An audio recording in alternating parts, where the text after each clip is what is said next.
New unboxing tayo for tonight.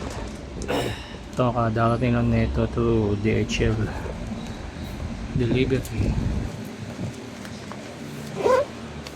Again, this is supposed to be diretso na sa client, kaya lang since remote area yung address niya, again dito ko pinapadiretso kasi nga ano additional na charge yung pag pinadiretso sa client's address.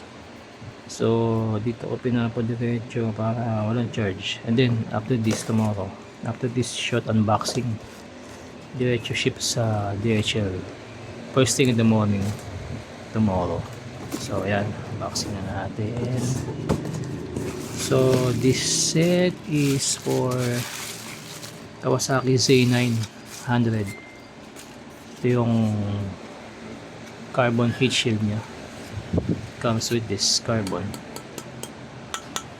real carbon na heat shield. Then yung stainless lamp, yan stainless lamp. Then syempre yung slip on set canister.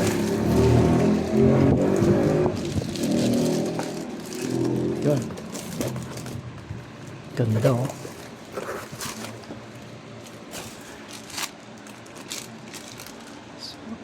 Yan, so as you can see, it's a black color because it's made of ceramic black coated.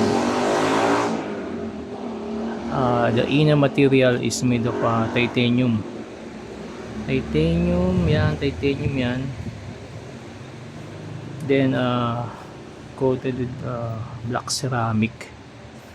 Ito ang pinakamahal na materials sa lahat ng canister o muffler. So ayan, slip-on set yan for Z9 Kawasaki. Yung buong set nya is coated with black ceramic, even yung bracket nya syempre handmade works. Yun na nagpapamahal dito and also as well as the materials. So ayan yung harapan nya, likod,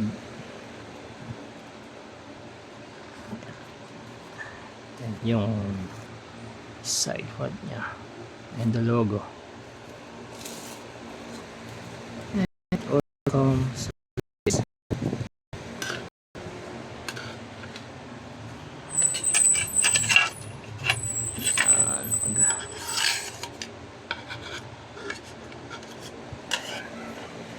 pag ganyan yan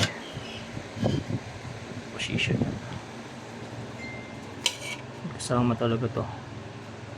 Itong carbon heat shield,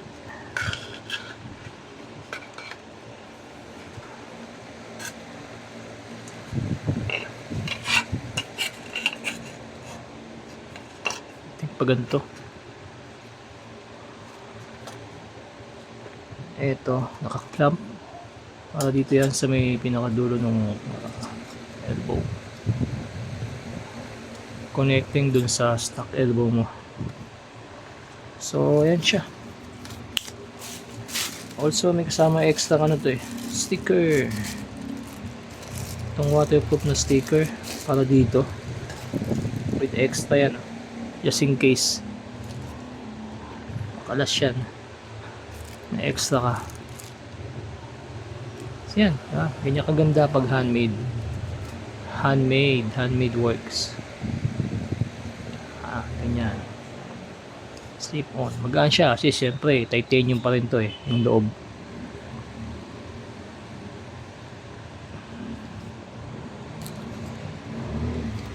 For Z9 Kawasaki, gusto nyo umorder, pay nyo lang ako, mabilis na naman to. Lead time is around, since made to order yung set na to, lead time niya is about 5 to 6 days. Tapos na siyang gawin ng factory, then diretso ship na sa Pinas.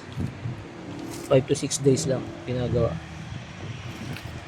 Handmade kasi siya and made to order. Saka lang siya gagawin bossing kung may model niya. Okay, PM na ako pag gusto nyo model ng gantong set. Sa page ko or sa FB, even here sa YouTube.